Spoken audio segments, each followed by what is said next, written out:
आज हम करने वाले कंजेस्टिव हार्ट फेलियर। ठीक है, congestive heart failure pharmacology 5th semester pharm cardiovascular system का जो फार्माकोलॉजी है उसका सेकंड टॉपिक है। ठीक है, तो कंजेस्टिव हार्ट फेलियर में पहले हम देखेंगे कि इसका इंट्रोडक्शन कैसे, इसका इंट्रोडक्शन देखेंगे कि इसमें क्या कुछ होता है, कैसे जो हमारा कंजेस्टिव हार्ट फेलियर है वो होता है बॉडी के अंदर। ठीक है, और मतलब डिटेल में नहीं जाएंगे, डिटेल में पैथोफिजियोलॉजी में पढ़ेंगे इसको।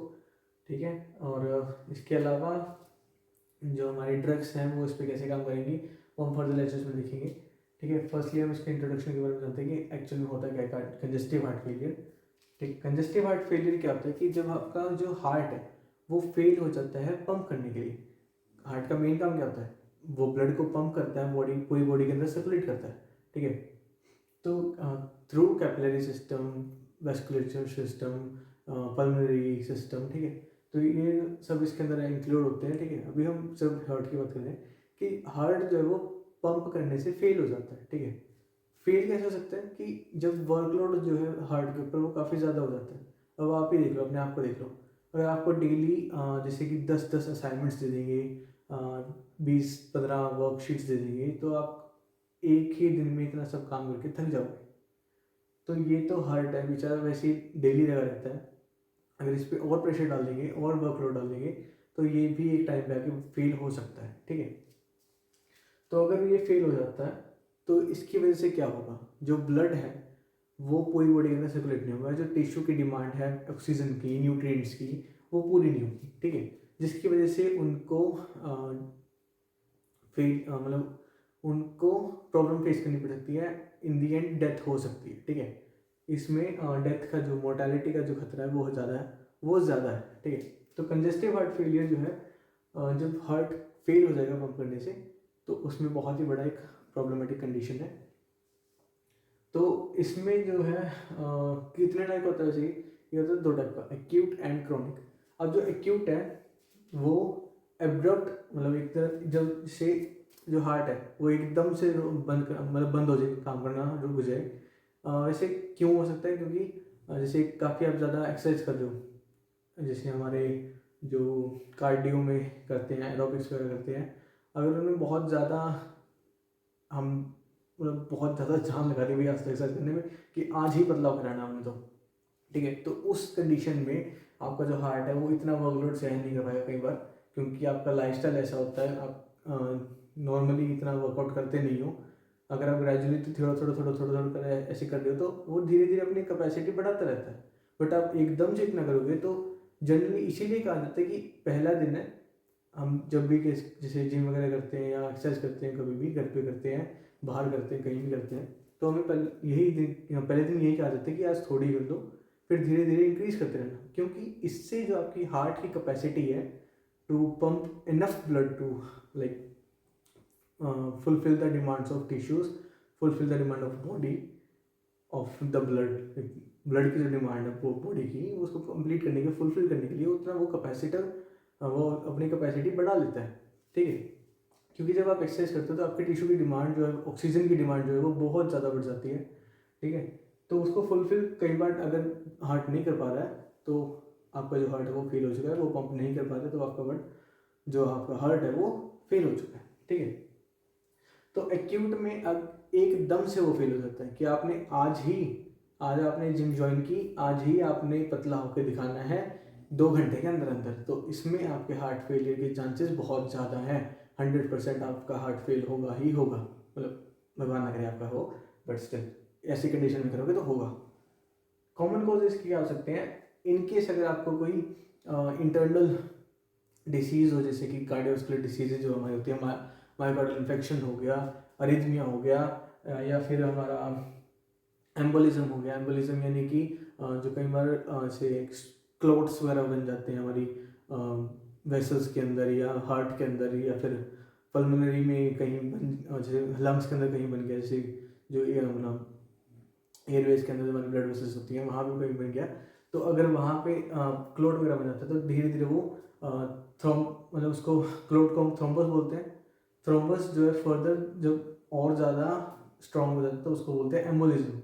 ठीक है, तो एम्बोलिज्म हो सकता है, या फिर डैमेज हो सकता है या रप्चर हो सकता है आपका हार्ट, कई बार जैसे चोट वगैरह लग गई तो डायरेक्ट डैमेज होगा आपके हार्ट पे, ठीक है। या फिर severe hypertension which is more than 140 to 90 mmHg, ठीक है।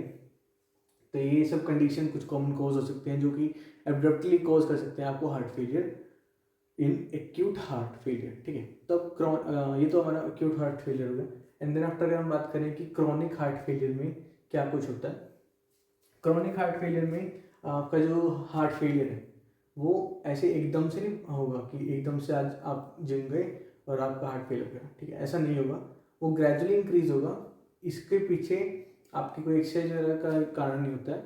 इसके पीछे कई बार रीजंस होते हैं कि आपके जैसे कोई ऑलरेडी लाइन डिसीज है, अंडरलाइन डिसीज है कोई, ठीक है, उसकी वजह से आपको हार्ट फेलियर कॉज हो गया। तो ये धीरे धीरे ना ऐसे बनता रहता है हार्ट फेलियर। स्टार्टिंग में आपको पता भी नहीं चलता कि आपको हार्ट फेलियर के चांसेस हैं, ठीक है, वो एकदम से पता चलता है कि एकदम से आ जाता है बस, ठीक है। तो वो अपना हार्ट फेलियर हो गया, congestive heart failure, which is also a very lethal heart failure. क्योंकि एक्यूट को तो आप एकदम से पकड़ लोगे कि हाँ अभी आ गया, अभी इसको ट्रीट करना है, ठीक है। बट क्रोनिक को कैसे करोगे, आपको उसका पता ही नहीं चल रहा है, वो तो बस आ गया, ठीक है। छोटी मोटी बीमारियां जो जैसे हाइपरटेंशन की होगी या एजिंग की वजह से भी हो सकता है कई बार ये वाला, ठीक है।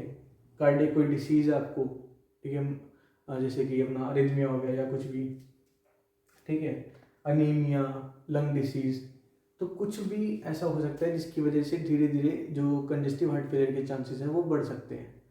तो ये होता है हमारा क्रोनिक हार्ट फेलियर में, ठीक है।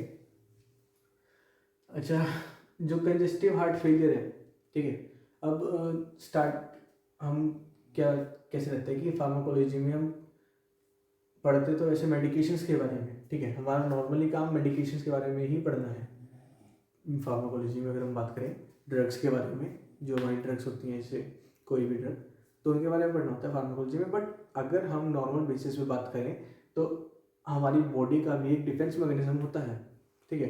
अगर हम फिजियोलॉजी के बेसिस पे बात करें तो बॉडी का जो डिफेंस मैकेनिज्म वो क्या करेगा, उसको कंपेंसेटरी मैकेनिज्म बोलते हैं कि अगर ऐसा कुछ कंडीशन हो रहा है तो बॉडी उसके लिए क्या कर रही है, बाहर से हम मेडिकेशन ले रहे हैं वो अलग चीज़ है, but at the current time जब हार्ट फेलियर क्लोज हो रहा है उस टाइम पे बॉडी अपना डिफेंस मैकेनिज्म कैसे शो कर रही है।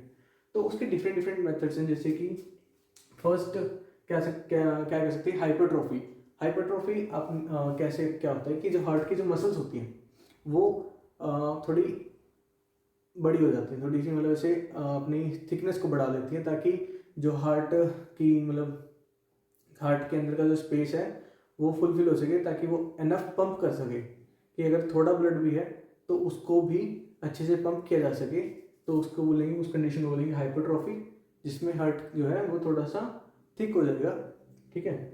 देन आफ्टर आ जाता है हार्ट चेम्बर एनलार्जमेंट, यानी कि इसमें कह सकते हैं कि अपना कार्डियोमेगाली, ठीक है, मेगाली मतलब इसमें एनलार्जमेंट हो जाता है, ठीक है।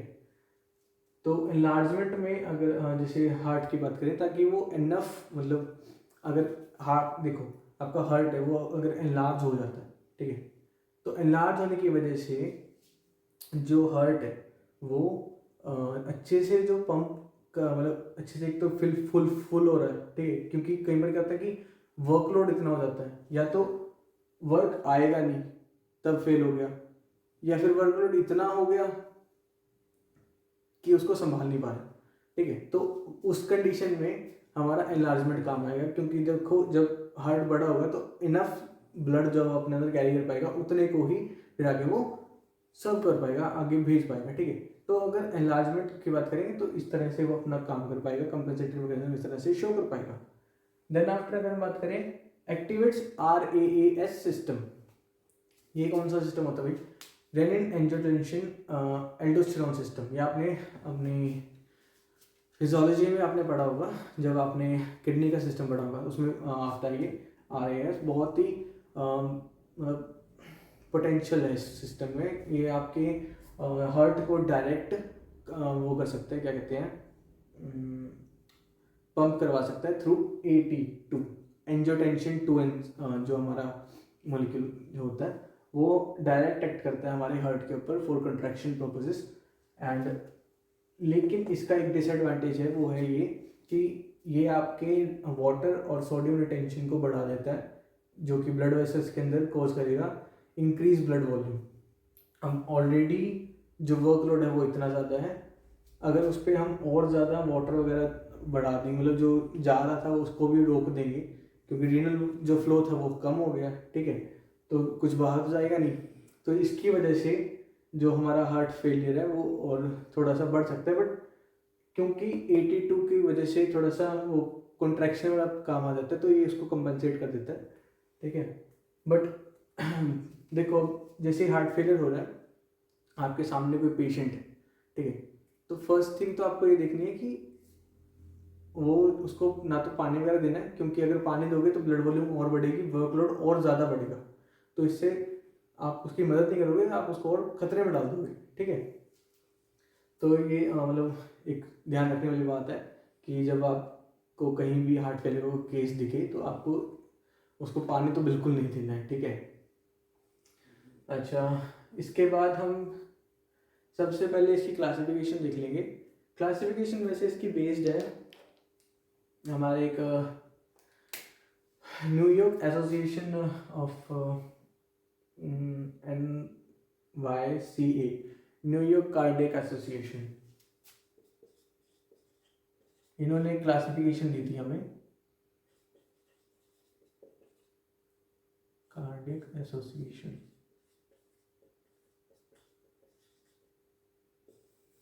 ठीक है। इसमें क्लास 1,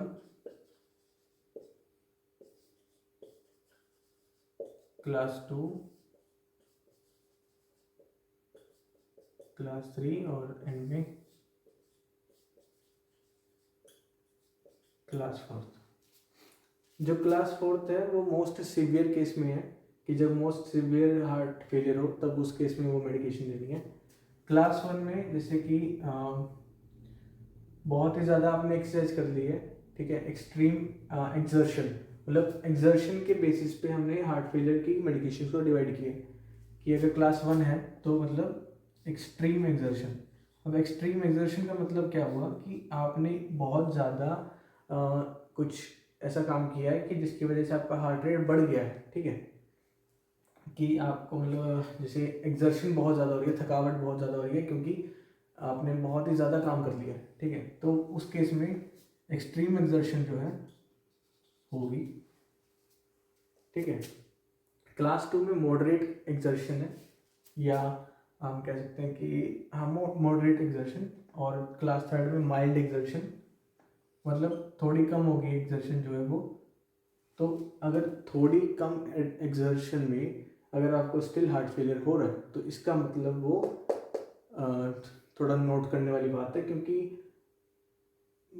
अब देखो, आराम से कोई बंदा बैठा है, कुछ नहीं किया उसने, मैं ऐसे खड़ा हूँ आराम से, तो अगर हार्ट फेलियर आता है, मतलब हार्ट फेल होता है बैठे बैठे आराम से, कोई बंदा कुछ काम नहीं करता, कोई थका नहीं हुआ, उसको कोई सांस वगैरह नहीं चढ़े हुए, कुछ नहीं चढ़ा हुआ, ठीक है, तो अब इस केस में वो सिवियर हार्ट फेलियर है।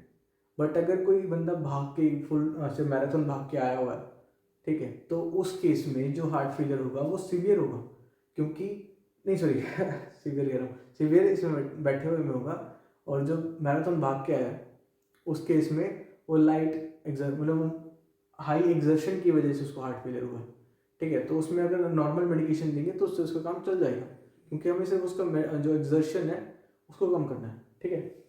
तो क्लास 2 में मॉडरेट एक्सर्शन आएगा, मॉडरेट एक्सर्शन, एंड हमारा क्लास 3 में माइल्ड एक्सर्शन, एंड क्लास 4 में एट रेस्ट, कि बैठे बैठे अगर आ रहा है तो ये सबसे सिवियर हार्ट फेलियर है, ठीक है। ये हमारी न्यूयॉर्क कार्डियक एसोसिएशन ने वो दिया था, कार्डियक, ठीक है, न्यूयॉर्क कार्डियक एसोसिएशन ने हमें क्लासिफिकेशन सिस्टम दिया था, क्लास 1 2 3 4। इसमें डिफरेंट डिफरेंट ड्रग्स आते हैं, डिफरेंट डिफरेंट क्लासेस आती हैं फर्दर, जैसे कि हमारी क्लास 1 में बीटा ब्लॉकर्स आते हैं, अच्छा कैल्शियम चैनल ब्लॉकर्स आते हैं, एंड आर्ब्स आते हैं हमारे जो एंजियोटेंसिन रिसेप्टर ब्लॉकर्स जो ड्रग्स हैं वो आती हैं इसमें, ठीक है। क्लास 2 में हमारे डायरेटिक्स आते हैं, लूप डायरेटिक्स हो गए हमारे, या फिर हमारे वो हो गया क्या कहते हैं उसको,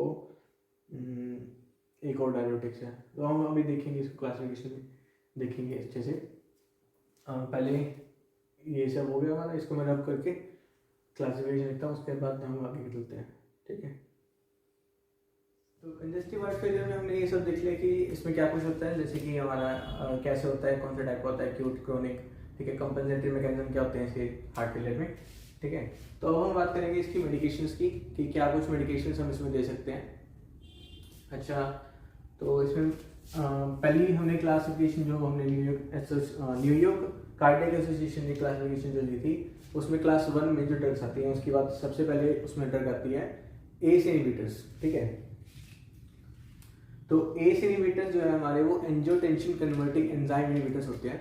तो ये कैसे काम कैसे करते हैं, ये एंजियोटेंसिन कन्वर्टिंग एंजाइम आप सबको कुछ को पता होगा कि कौन क्या होता है, कैसे काम करता है। ये बेसिकली एंजियोटेंसिन 1 को एंजियोटेंसिन 2 में कन्वर्ट करता है। तो अगर इसको ब्लॉक करते हैं तो 82 की जो फॉर्मेशन है वो नहीं होती है, ठीक है। तो 82 की फॉर्मेशन हमारे कंजेस्टिव हार्ट फेलियर में कैसे अपना रोल प्ले कर रही है वो हम देखते हैं पहले। देन आफ्टर हम देखेंगे कि ड्रग देने के बाद कि जो 82 की फॉर्मेशन है, अगर उसको हम रोक रहे हैं तो उससे क्या फर्क पड़ रहा है, ठीक है, ये हम देखेंगे। तो सबसे पहले बात करते हैं कि 82 बना कैसे, ठीक है। सबसे पहले आती है हमारी किडनी, क्योंकि जहां से रेनिन हमारा रिलीज होगा वो होगी हमारी किडनी, ठीक है। रेनिन जो है रिलीज हुआ ब्लड स्ट्रीम के अंदर, और लीवर से रिलीज हुआ हमारा एंजियोटेंसिनोजन। एंजियोटेंसिनोजन रेनिन के साथ मिलके एंजियोटेंसिन 1 में कन्वर्ट हो जाता है।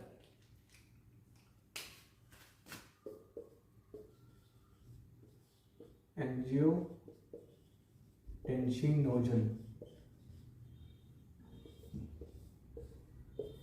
ये 81 में कन्वर्ट हो गए, यानी कि हमारा एंजियोटेंसिन 1 में, ठीक है, ये हो गया। और ये सारा जो है ये ब्लड स्ट्रीम के अंदर हो रहा है, ये भी ब्लड स्ट्रीम के अंदर और ये भी ब्लड स्ट्रीम के अंदर। अब ये जो एंजियोटेंसिन 1 कन्वर्ट हुआ है, ये जाएगा लंग्स के अंदर, ठीक है।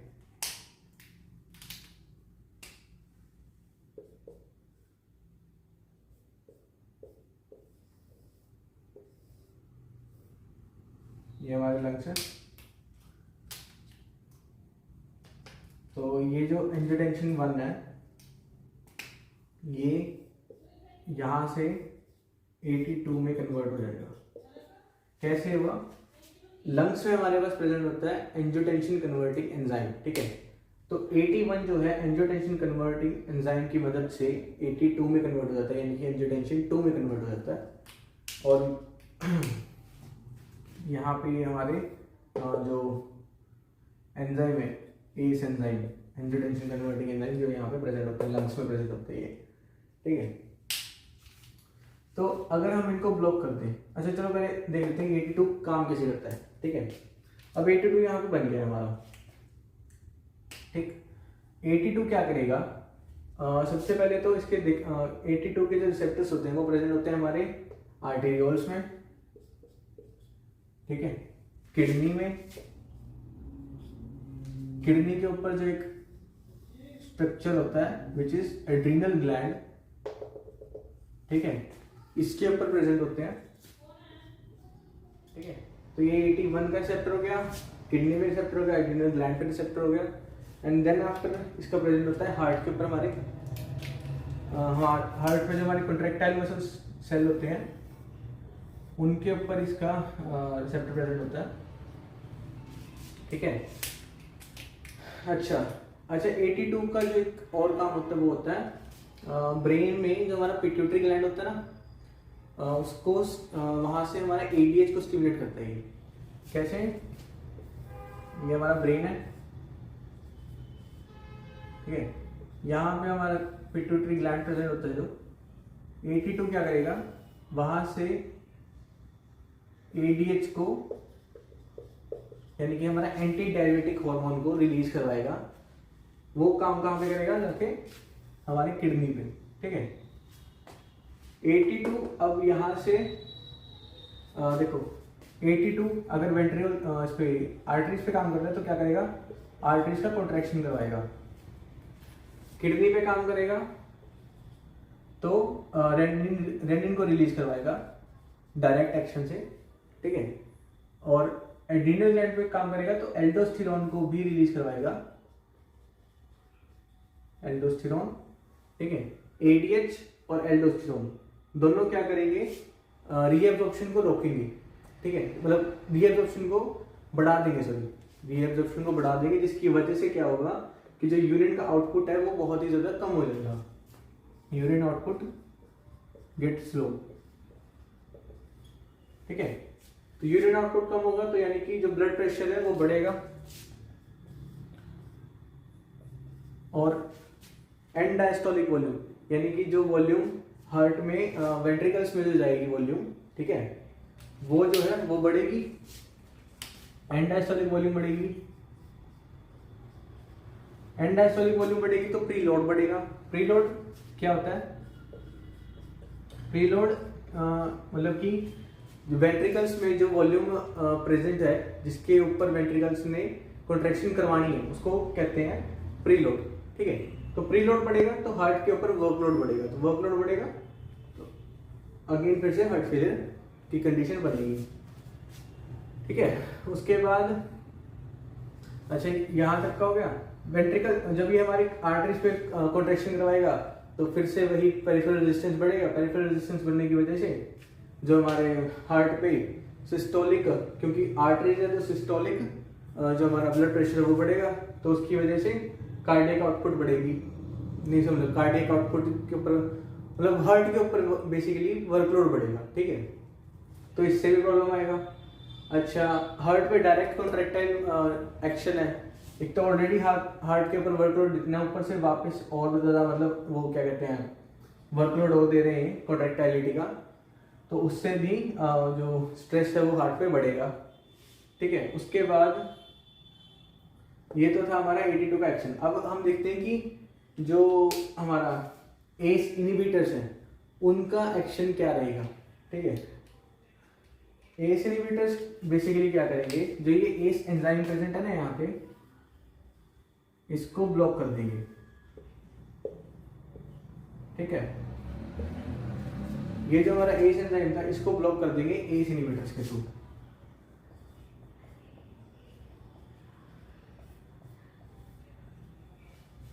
राइट, अभी एस इनहिबिटर ने एस एंजाइम को ब्लॉक कर दिया, क्या होगा? 82 की जो फॉर्मेशन है वो नहीं होगी। सिंपल सी बात है, 81 से 82 तभी बनता था जब एस एंजाइम ने काम किया उनके ऊपर।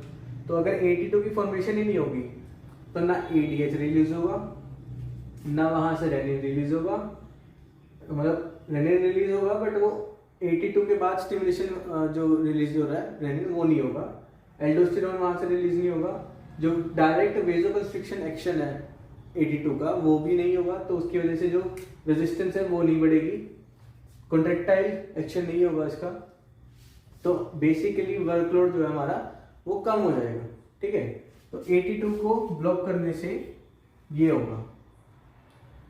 अब प्रॉब्लम ये आती है कि कुछ लोगों को एस इनहिबिटर से थोड़ी सी एलर्जी प्रोड्यूस हो जाती है, कफिंग की एक सेंसेशन आती है उनको, क्योंकि हमारी ब्लड स्ट्रीम के अंदर एंजियोटेंसिन 1 के साथ साथ एक और एंजाइम प्रेजेंट होता है which is known as bradykinin, ठीक है। अभी ब्रेडिकाइनिन दिया है, सॉरी ब्रेडिकाइनिन जो उनकी ब्लड स्ट्रीम में प्रेजेंट है वो क्या करता है?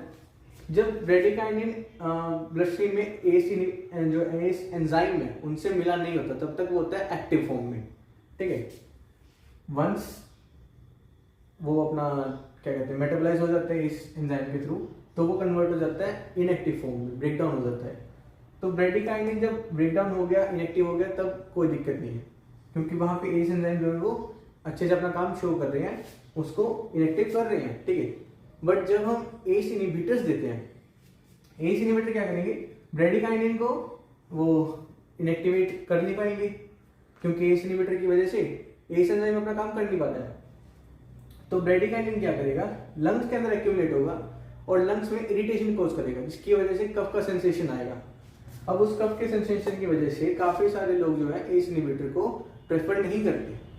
काफ़ी लोगों को बहुत ही ज़्यादा खांसी होने की प्रॉब्लम रहती है, जिसकी वजह से उन लोगों को ये प्रेफर नहीं किया जाता। तो ऐसे लोगों में क्या करते हैं हम, एंजियोटेंसिन रिसेप्टर ब्लॉकर एक ड्रग आती है, सेम क्लास में, क्लास 1 में ही आती है वो भी ड्रग, वो देते हैं ताकि जो कफ का सेंसेशन है उसको कंट्रोल किया जा सके। ठीक है, बट फर्स्ट लाइन हमारा ड्रग इसमें एस इनहिबिटर ही रहता है अगर क्लास 1 की कंडीशन है तो। ठीक है, अच्छा, तो ये हमारा हो गया class ACE inhibitor. ACE inhibitor में ड्रग कौन सी आती है, ऐसे कैप्टोप्रिल, इनालाप्रिल, लिंसोप्रिल, और भी काफी सारी ड्रग्स होती हैं इसी में, इसी कंडीशन, इसी कैटेगरी में। लास्ट में कॉमन इनका क्या रहता है, इस प्रिल। ठीक है, लास्ट में सबके नाम के आगे प्रिल आ जाता है। कुछ एक ड्रग्स होते हैं जिनके आगे नहीं आता है, वो एक्सेप्शंस है, बट मोस्टली सबकी जो भी एस इनहिबिटर ड्रग होंगी उनके लास्ट में प्रिल इज मतलब सफिक्स आ जाता है। ठीक है, तो ये सब था हमारा एस इनहिबिटर के बारे में। नेक्स्ट हम बात करते हैं हमारे एंजियोटेंसिन रिसेप्टर ब्लॉकर के बारे में। अब आप सबने देखा कि इसके कहाँ कहाँ रिसेप्टर प्रेजेंट है, हमारी वेसल्स में प्रेजेंट है, किडनी में प्रेजेंट है, अपना एड्रेनल ग्लैंड में प्रेजेंट है। यहाँ पे इसका रिसेप्टर प्रेजेंट नहीं है, बट ठीक है, तो यहाँ पे तो काम नहीं करेगी वो। हार्ट में प्रेजेंट है। तो जब हम एंजियोटेंसिन रिसेप्टर ब्लॉकर जो ड्रग है वो देंगे तो क्या होगा, ये जो रिसेप्टर है ये ब्लॉक हो जाएंगे, ये ब्लॉक हो गया और ये भी ब्लॉक हो गया। ठीक है, अब ये रिसेप्टर जो कि ब्लॉक हो चुके हैं, ये दरवाजे सब ब्लॉक हो गए। ब्लॉक होने की वजह से क्या होगा, अब एंजियोटेंसिन बनता रहे, एंजियोटेंसिन 2 जो है वो बनता रहे, कोई दिक्कत नहीं है। जब वहां पे जाके वो काम ही नहीं करेगा तो फायदा क्या है, ठीक है ना। यहाँ पे जाके तो ये काम ही नहीं कर पाएगा, क्योंकि रिसेप्टर जो इसका ब्लॉक है, ब्लॉक होने की वजह से जो एक्शन है वो आ नहीं पाएगा। तो it is a very good option in cases in which some people have like allergy to S inhibitors, जिनको कफ का सेंसेशन आ रहा है, उनके केसेस में हम आर्ब्स को, यानी कि हमारे एंजियोटेंसिन रिसेप्टर ब्लॉकर्स को प्रेफर कर सकते हैं, सो दैट वो इजीली इसको सप्रेस कर सके, इसको मतलब जो हमारा ये कंजेस्टिव हार्ट फेलियर है उसमें थोड़ा सा रिलीफ मिल सके हमें। ठीक है, इसमें जो ये तो हमारी थी एस इनहिबिटर्स। ठीक है, इसमें जो आर्म्स है हमारे, उसमें कौन सी आती है, वेलसार्टन, अर्बिसार्टन, कैंडिसार्टन, लोसार्टन, और भी काफी सारी हैं। तो ये जो सार्टन्स जिनमें लास्ट में आएगा वो हमारी होंगी आर्ब्स। ठीक है, वेलसार्टन, अर्बिसार्टन, कैंडिसार्टन, लोसार्टन। कॉमन क्या है इसमें, लास्ट में सार्टन वर्ड। ठीक है, सार्टन सार्टन सार्टन, ये हमारी आ गई एंजियोटेंसिन रिसेप्टर ब्लॉकर्स में। देन आफ्टर हम बात करते हैं हमारा नेक्स्ट, इसी क्लासिफिकेशन में कौन सा ड्रग आता है, बीटा ब्लॉकर्स के नाम से। बीटा ब्लॉकर्स जो ड्रग्स होती है वो हमारी बीटा रिसेप्टर को ब्लॉक करती हैं। ठीक है, बीटा रिसेप्टर कहाँ कहाँ प्रेजेंट होते हैं, पहले तो ये देख लेते हैं सबसे पहले, क्योंकि अगर हमें बीटा रिसेप्टर को ब्लॉक करना है तो वो बीटा ब्लॉकर हमें अगर ड्रग देनी है तो वो कहाँ कहाँ प्रेजेंट होती है, हमें ये देखना पड़ेगा। तो बीटा 1 का रिसेप्टर प्रेजेंट होता है हमारा, हम जो हमारे वेन्स जो हमारी होती है, ठीक है, वहाँ पे प्रेजेंट होता है। कहाँ बनाए, इसको थोड़ा इरेज कर देते ना। ये सब क्लियर है, एस इनहिबिटर, आर्ब्स इनहिबिटर, मतलब आर्ब्स। ठीक है, ये सब हो गया कि इसमें ड्रग्स पता चल गया हमें कैसे काम करती हैं, ये हमें पता चल गया। ऑलमोस्ट दोनों सेम है, बस वो एस इनहिबिटर को ब्लॉक कर रही है, ये जो है वो रिसेप्टर को ब्लॉक कर रही है, एक्शन दोनों का सेम है। ठीक है, एस इनहिबिटर्स में हमें थोड़ा सा प्रॉब्लम रहता है कफिंग का, आपस में वो प्रॉब्लम नहीं आता है। तो अगर एक्सट्रीम एक्सर्शन का केस है जिसमें हार्ट फेलियर कोज होने के चांसेस बन रहे हैं, तो उसमें इस ऐसे केस में हम इसको दे सकते हैं, ताकि जो हार्ट जो है वो कॉन्ट्रैक्ट नहीं करेगा और हमारा जो हार्ट फेलियर है उस पर, मतलब जो हार्ट है उस पर वर्कलोड नहीं जाएगा और हम हार्ट फेलियर से जो है बच सकते हैं। ठीक है, तो नेक्स्ट हमारे पास बीटा ब्लॉकर्स। बीटा ब्लॉकर्स जो है पहले हार्ट बना लेते हैं। रेड वाला सेट होता है।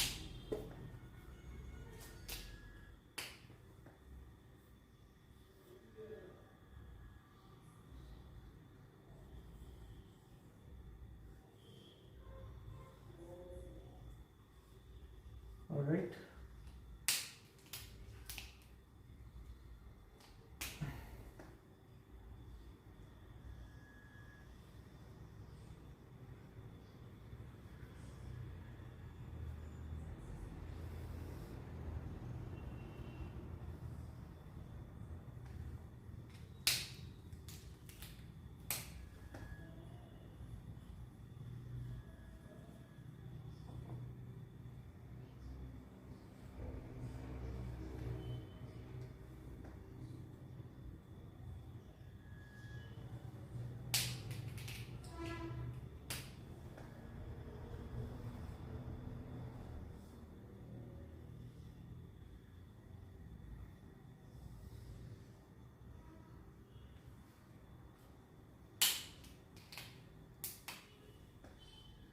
हार्ट तो काफी अच्छा बन गया हमारा।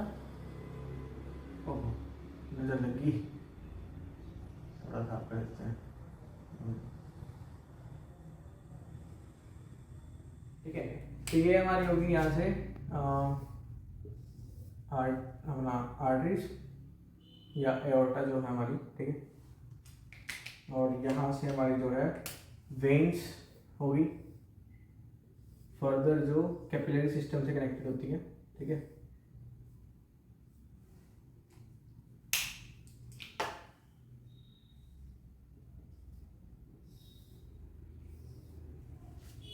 ये हमारा कैपिलरी सिस्टम। तो अब हम देख रहे हैं कि बीटा ब्लॉकर्स जो है वो कैसे काम करते हैं, राइट। तो बीटा के जो रिसेप्टर होते हैं हार्ट पे, हमारे दो टाइप के सेल्स होते हैं, सबको पता है। एक तो कंडक्टिंग सेल्स और एक कॉन्ट्रैक्टाइल सेल्स, राइट। तो कॉन्ट्रैक्टाइल सेल्स पे भी और कंडक्टिंग सेल्स पे भी बीटा 1 रिसेप्टर जो है वो प्रेजेंट होता है, बीटा वन। ठीक है, और जो हमारी वेन्स हैं उसके ऊपर भी बीटा 1 रिसेप्टर जो है वो प्रेजेंट होता है। ठीक है, इतना क्लियर हो गया सबको। एंड देन आफ्टर हम बात करें अगर, तो हमारी जो किडनी है, ठीक है, सबसे पहले इनका लिख लेते हैं। अच्छा, जो हमारी ये आर्टरियोल्स हैं, इन पे कौन सा रिसेप्टर प्रेजेंट होता है? इन पे होता है अल्फा रिसेप्टर, अल्फा 1 रिसेप्टर। ठीक है, ये सब जब आप रिसेप्टर पढ़ अपने सबने रिसेप्टर पढ़े थे तो उनमें सब में बताया गया था ये। ठीक है, तो अब हम बात करते हैं हमारे बीटा ब्लॉकर्स की। बीटा ब्लॉकर्स क्या करेंगे, इनको ब्लॉक कर देंगे।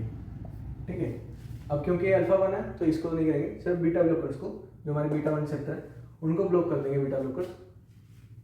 तो इसकी वजह से क्या होगा, जो हार्ट है वो कॉन्ट्रैक्ट नहीं करेगा और जो कंडक्टेंस है वो नहीं जाएगा हार्ट के अंदर। ठीक है, क्योंकि दोनों सेल्स जो है वो ब्लॉक हो चुके हैं, उनके रिसेप्टर जो है।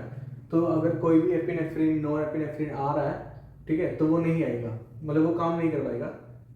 और जो हमारी ये वेन्स है इनमें भी कॉन्ट्रैक्शन नहीं होगा। ठीक है, तो कॉन्ट्रैक्शन नहीं होगा इनमें, तो क्या होगा, जो अपने वेन्स हैं ये रिलैक्स करेंगी। ठीक है, तो जो टीपीआर मतलब टोटल पेरिफेरल रेजिस्टेंस है वो कम होगा, और जिसकी वजह से एंड डायस्टोलिक वॉल्यूम जो है वो कम होगा। एंड डायस्टोलिक वॉल्यूम कम होगा तो प्रीलोड कम होगा, तो उसकी वजह से जो हार्ट पे वर्कलोड है वो कम होगा। ठीक है, उसके बाद क्या रहता है हमारा, अच्छा इसमें ड्रग कौन सी है, बीटा ब्लॉकर्स।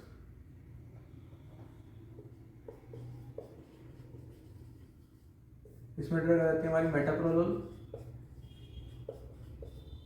और कार्वेडिलोल, एटेनोलोल।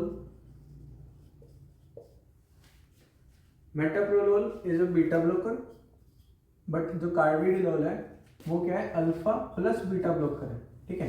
ये अल्फा को भी ब्लॉक करेगी और बीटा को भी ब्लॉक करेगी, तो it's a mix acting drug. तो इसकी वजह से क्या होगा कि जो हमारी इधर वाली जो ये आर्टेरियोल्स हैं ये भी ब्लॉक हो जाएंगी अगर हम कार्बिडिनोल देते हैं, ठीक है। तो उसकी वजह से और अच्छा इफेक्ट आएगा।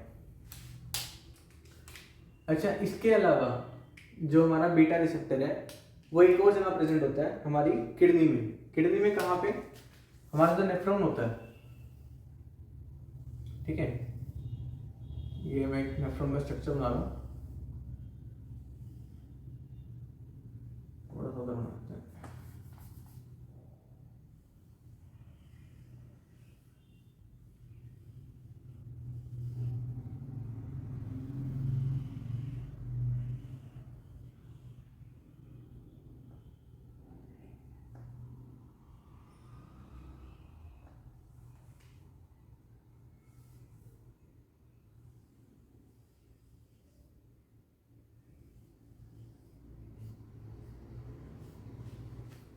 ठीक है, ये हमारा बॉमन कैप्सूल हो गया, ये हमारा PCT, loop of Henle, DCT and collected tubules, ठीक है। तो यहाँ पे हमारा जो आर्टरीज है ये यहाँ पे ऐसे फ्लो करता है, ठीक है। तो यहाँ से ऐसे फिल्ट्रेशन वगैरह होता है एंड सो ऑन। तो यहाँ पे जो ये हमारा लूप ऑफ हैनले है और ये जो हमारी यहाँ की जो वेसल है ये एक सेल से कनेक्टेड होती है, एक स्ट्रक्चर से कनेक्टेड होती है जिसका नाम है जस्टाग्लोमेरुलर अपरेटस, ठीक है। यहाँ पे वो प्रेजेंट होता है, ठीक है। ये जस्टाग्लोमेरुलर अपरेटस क्या करता है, इसके ऊपर भी बीटा 1 रिसेप्टर जो है प्रेजेंट होता है, बीटा 1 रिसेप्टर, ठीक है। तो ये क्या करेगा, ये जो बीटा 1 रिसेप्टर है अगर इसको ब्लॉक कर देते हैं, अगर मतलब जैसे अगर इस बीटा 1 रिसेप्टर को स्टिमुलेट करते हैं तो जस्टाग्लोमेरुलर अपरेटस स्टिमुलेट हो जाता है और क्या करता है, रेनिन के रिलीज को बढ़ा देता है। रेनिन के रिलीज बढ़ने की वजह से क्या होगा, वापस से जो हमारा रेनिन एंजियोटेंसिन एल्डोस्टेरोन सिस्टम है वो स्टार्ट हो जाता है एंड सो ऑन, उसमें से AT2 फिर रिलीज होगा, फिर देन आफ्टर वो सब, ठीक है। तो इस बीटा 1 रिसेप्टर को अगर हम ब्लॉक करते हैं यहाँ पे तो रेनिन जो है वो रिलीज नहीं होगा इस स्टिमुलेशन की वजह से। तो रेनिन रिलीज नहीं होगा तो वो एंजियोटेंसिन 2 में कन्वर्ट नहीं होगा, एंजियोटेंसिन 2 में कन्वर्ट नहीं होगा तो कॉन्ट्रैक्शन नहीं होगी वेसल्स में, हर्ट में, एंड स्टिमुलेशन नहीं जाएगा एंटी डायरेटिक हार्मोन्स तक, ठीक है। और क्या कर सकते हैं, एल्डोस्टेरोन जो है वो नहीं रिलीज होगा, ठीक है। तो ये सब काम थे बीटा ब्लॉकर्स के। अच्छा, ये हो गया हमारा बीटा ब्लॉकर्स के बारे में, ठीक है। देन आफ्टर हम बात करते हैं हमारे नेक्स्ट क्लास के बारे में which is are loop diuretics. मतलब जो हमारे सेकंड क्लास में 2 टाइप के ड्रग्स हैं, loop diuretics and thyroid diuretics, ठीक है। वो कहाँ पे प्रेजेंट होती हैं, मतलब कैसे काम करती है, कहाँ पे काम करती हैं। जो हमारी लूप डायरेटिक्स है क्लास सेकंड की ड्रग है वो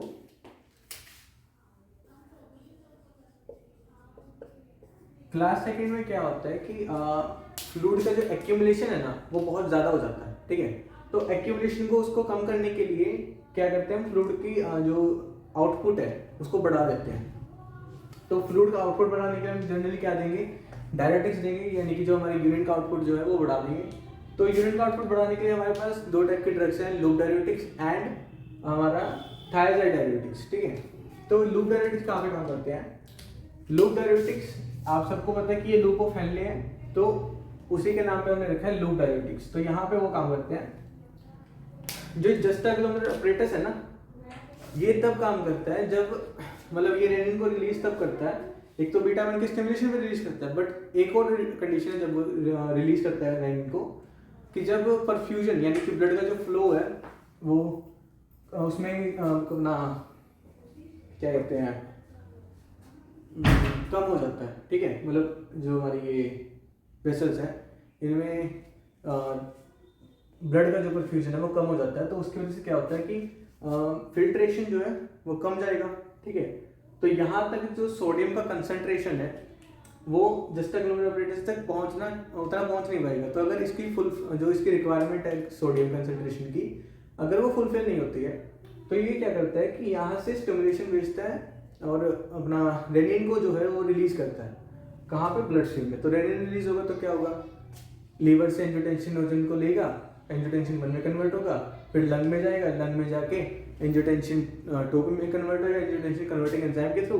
एंजियोटेंसिन 2 क्या करेगा?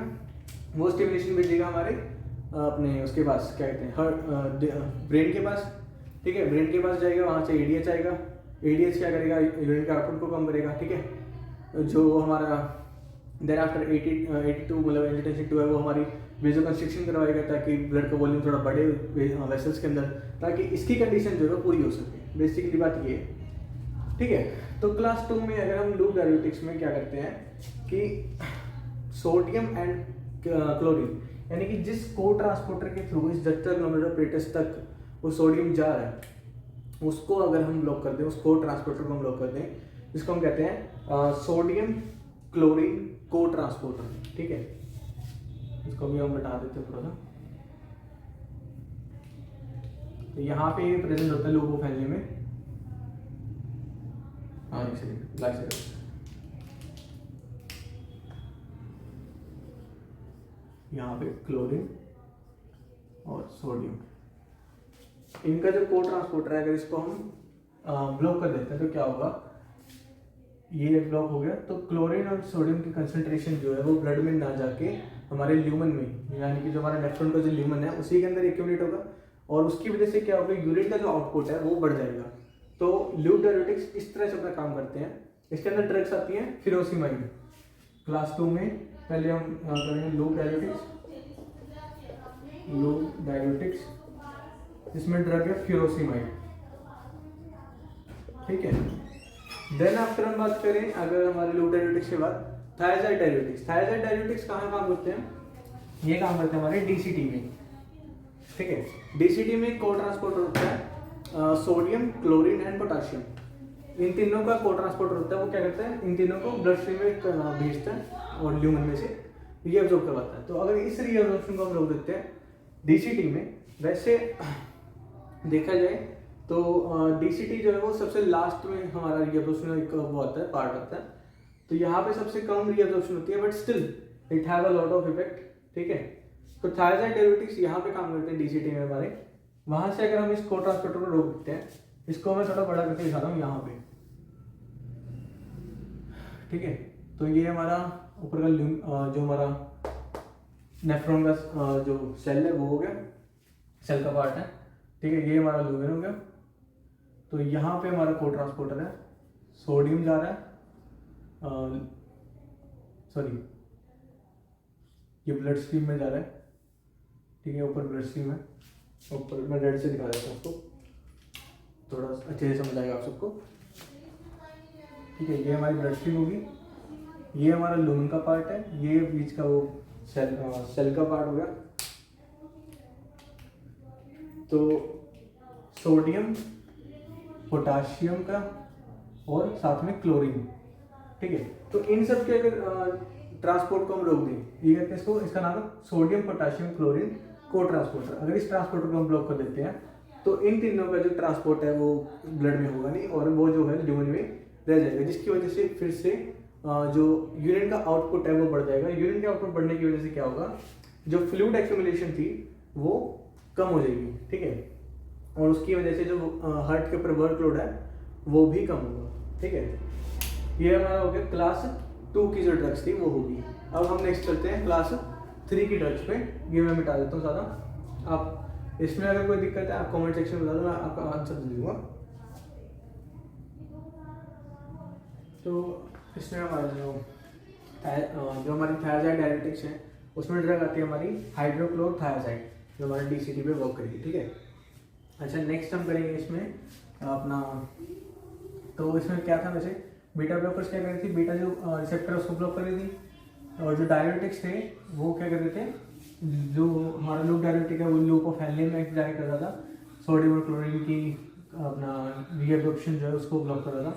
और थायजाइड डाययूरेटिक्स क्या कर रहा था? सोडियम, पोटाशियम एंड क्लोरीन की जो रीअब्जॉर्प्शन थी which is in distal convoluted tubule उसको ब्लॉक कर रहा था।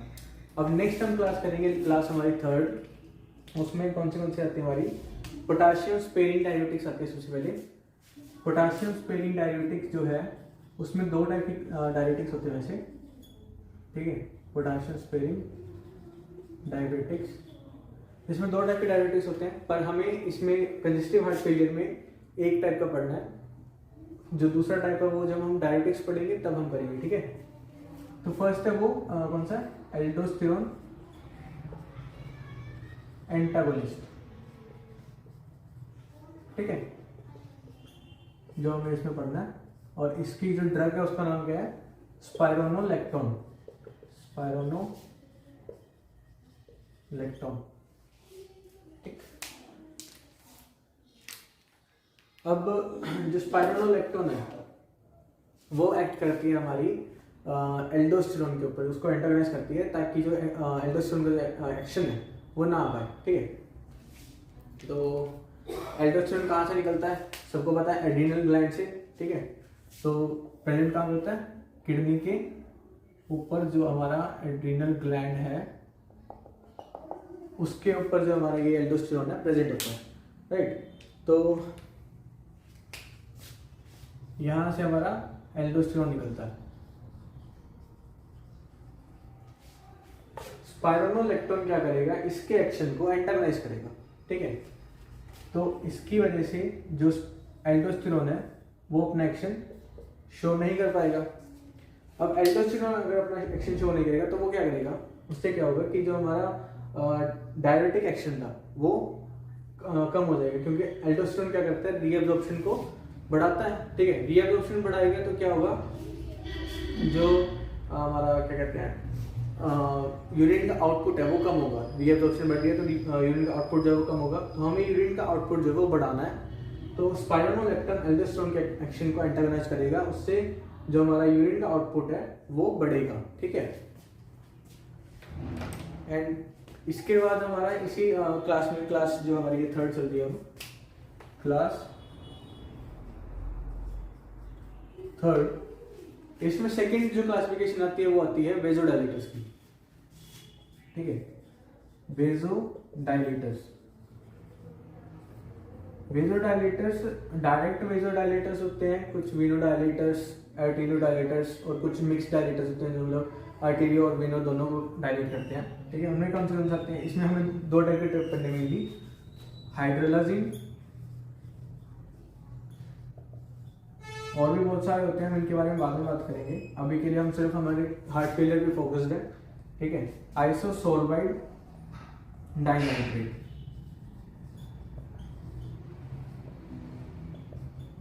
ये दोनों ही काफी इंपॉर्टेंट जो है हमारे वेजोडाइलेटर्स हैं, ठीक है।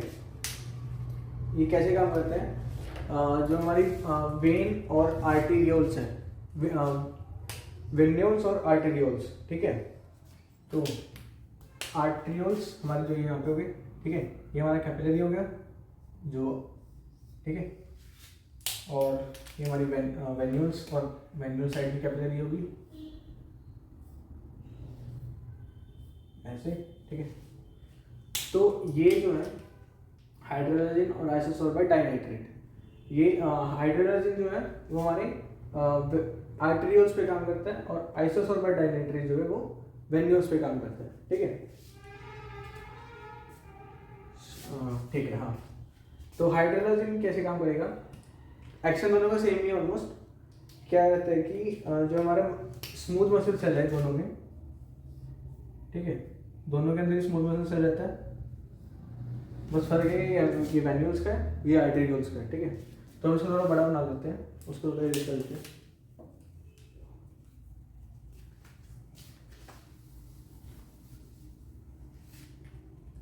तो ये हमारा स्मूथ मसल सेल है। ये क्या करेगा, जो हमारा आइसोसोर्बाइड डाइनाइट्रेट है या फिर हाइड्रोलाजिन है, ये हमारे ये दोनों क्या करेंगे, नाइट्रस ऑक्साइड का जो इन्फ्लक्स है उसको बढ़ा देंगे, ठीक है। उससे क्या होगा, जो हमारा गुआनाइल साइक्लेज एक प्रेजेंट होता है हमारे स्मूथ मसल्स में, GC करके कह सकते हैं उसको, वो क्या करता है GTP को CGMP में कन्वर्ट करता है, ठीक है, जो कि ब्लॉक करता है कैल्शियम के इनफ्लक्स को। तो अब कैल्शियम का इनफ्लक्स कम हो गया, तो कैल्शियम सबको पता है कि किस लिए रिस्पॉन्सिबल होता है, कॉन्ट्रैक्शन के लिए, ठीक है। जब कॉन्ट्रैक्शन नहीं होगा तो ऑब्वियसली बात है कि रिलैक्सेशन जो है कॉज होगा, ठीक है। तो यहाँ इसकी वजह से हो जाता है रिलैक्सेशन, ठीक है। तो ये हमारा हो गया वेजोडाइलेटर्स का एक्शन बेसिकली। अब फर्क क्या रहता है कि आइसोसल्फाइड डाइनाइट्रेट जो है जैसे कि वो वेन्यूल्स में अपना एक्शन शो करता है, और हाइड्रोलाजिन जो है वो आर्टेरियोल्स में अपना एक्शन शो करता है। तो इसकी वजह से क्या होता है कि जब हाइड्रोलाजिन अपना एक्शन आर्टेरियोल्स में शो करेगा तो उसकी वजह से जो आर्टेरियोल्स में जो वेजोडाइलेटर है वो वेजोडाइलेशन है वो होगा, तो आर्टेरियोल्स की साइड का जो प्रेशर है, ब्लड प्रेशर, वो कम होगा, और आइसोसल्फाइड डाइनाइट्रेट वेन्यूल्स की साइड से ब्लड प्रेशर को कम करेगा। तो यहाँ से प्रीलोड जो है वो कम होगा, और यहाँ से जो है हमारा यहाँ का ब्लड प्रेशर जो है वो कम होगा, जिसकी वजह से बेसिक बात ये है कि हार्ट के ऊपर जो वर्कलोड है वो कम होगा, ठीक है।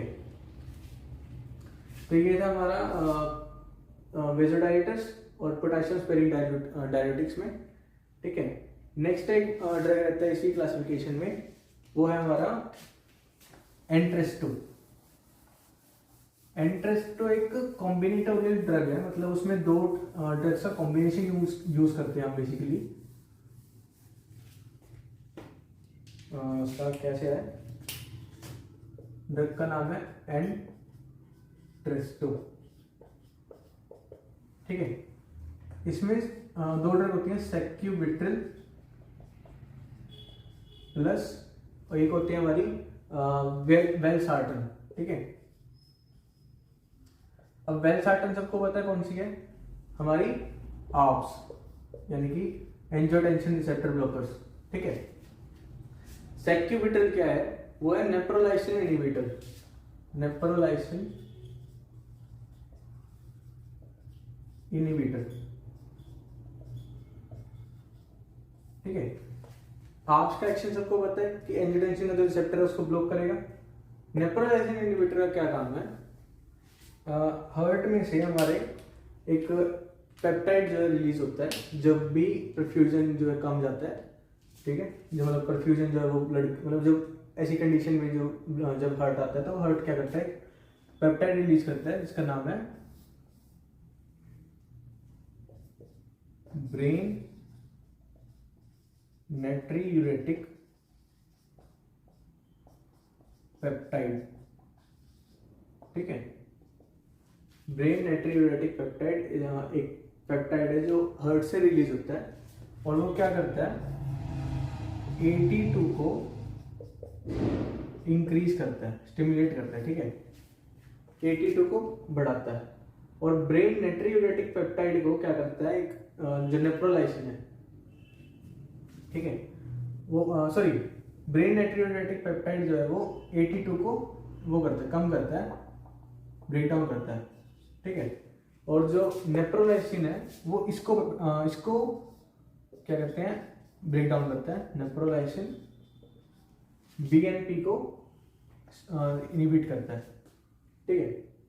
तो ब्रेन नाइट्रियूरेटिक पेप्टाइड जो है वो AT2 को अगर कम कर रहा है तो हमारे लिए बेनिफिशियल है वो, बट नेप्रोलाइसिन इसको इनहिबिट करता है, तो हम इसको इनहिबिट कर देंगे, ठीक है ना। तो सेक्यूबिट्रिल क्या करेगा, इसको इनहिबिट करेगा, चलिए इससे कर देते हैं इसको।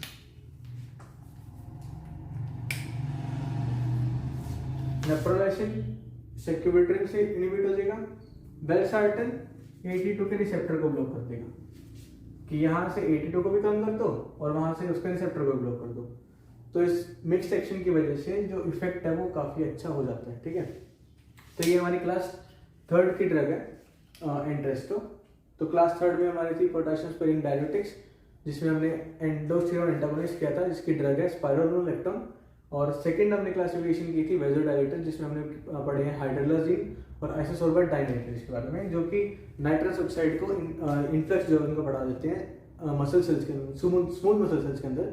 उससे क्या होता है कि हमारे जो गोनाल साइक्लेज है वो स्टिमुलेट हो जाता है और जीटीपी को सीएमपी में कन्वर्ट करता है और ज़्यादा अमाउंट में, ठीक है। तो उसका काम क्या है, कैल्शियम के इन्फ्लक्स को वो कम करता है। तो सीजीएमपी अगर कैल्शियम के इन्फ्लक्स को और ज़्यादा कम करेगा तो उसकी वजह से क्या होगा, रिलैक्सेशन को हो जाएगा, क्योंकि कैल्शियम का काम जो होता है और स्मूथ मसल सेल्स में कॉन्ट्रैक्शन का काम होता है, ठीक है। तो उसको ब्लॉक करने के उसको ये हो गया, ठीक है। उसके बाद एंट्रेस्टो का हमने देख लिया है कि ब्रेनरेटिक पेप्टाइड जो कि सेक्यूबिट्रल यहाँ पे एक्ट करेगा नेप्रोलाइसिन पे। बीएनपी जो है नेप्रोलाइसिन के थ्रू इनहिबिट हो रहा था, तो हम नेप्रोलाइसिन को इनहिबिट कर देंगे क्योंकि बीएनपी 82 को इनहिबिट कर रहा है, ठीक है। और वेलसार्टन जो है 82 के रिसेप्टर्स को इनहिबिट कर देगा, ब्लॉक कर देगा। तो it's a mixed acting drug Entresto which is very useful, ठीक है। नेक्स्ट हम करते हैं क्लास फोर्थ। क्लास फोर्थ में हमारे पास ऐसी कंडीशन है कि जो हार्ट है वो बिल्कुल ही पंप करना बंद कर चुका है, अब मतलब ऑलमोस्ट डेथ वाला केस हो गया है इसमें। तो क्लास 4 जो है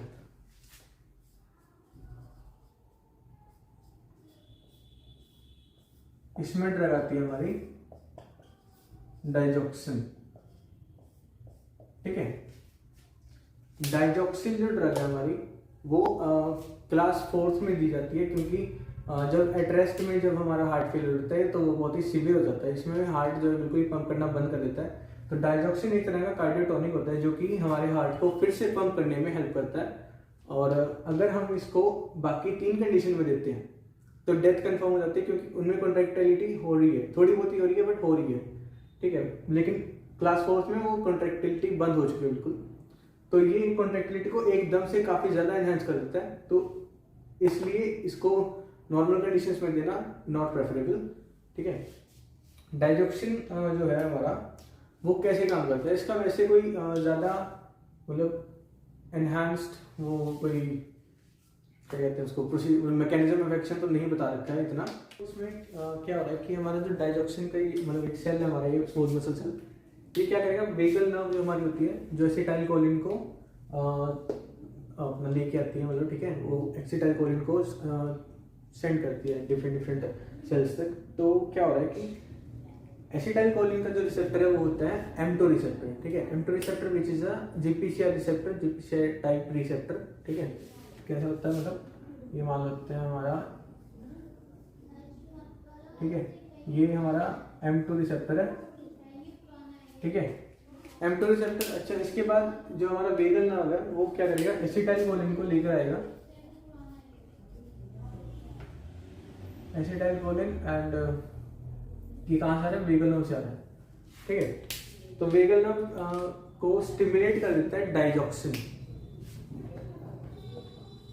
डाइजॉक्सिन जो है हमारा ड्रग वो वेगल नर्व को स्टिमुलेट कर देता है, जिसकी वजह से क्या होता है कि यहाँ से जी इनहिबिटरी एक प्रोटीन होता है जो जिसके साथ जुड़ा होता है, जी इनहिबिटरी, वो स्टिमुलेट हो जाता है, ठीक है। तो जी इनहिबिटरी स्टिमुलेट होने पे क्या करेगा, तो हमारा alpha inhibitory and beta inhibitory plus gamma inhibitory जो है वो स्टिमुलेट हो जाते हैं, ठीक है। अल्फा इनहिबिटरी और बीटा इनहिबिटरी और गामा इनहिबिटरी। अल्फा इनहिबिटरी और बीटा इनहिबिटरी से हमें इतना कुछ अभी लेना देना नहीं है, हम बात करते हैं गामा इनहिबिटरी से, ठीक है। गामा इनहिबिटरी क्या करेगा, ये हमारे पोटाशियम के इफ्लक्स को बढ़ा देगा, जिससे कि सेल के अंदर पोटाशियम की जो है डेफिशिएंसी हो जाएगी, ठीक है। पोटाशियम की डेफिशिएंसी होने की वजह से जो डाइजॉक्सिन है वो क्या करेगा, मायोकार्डियम के अंदर हाइपरपोलराइजेशन क्रिएट कर देगा, क्योंकि सेल जो है वो एक्सट्रीमली नेगेटिव में चला जाएगा, जिसकी वजह से जो इसका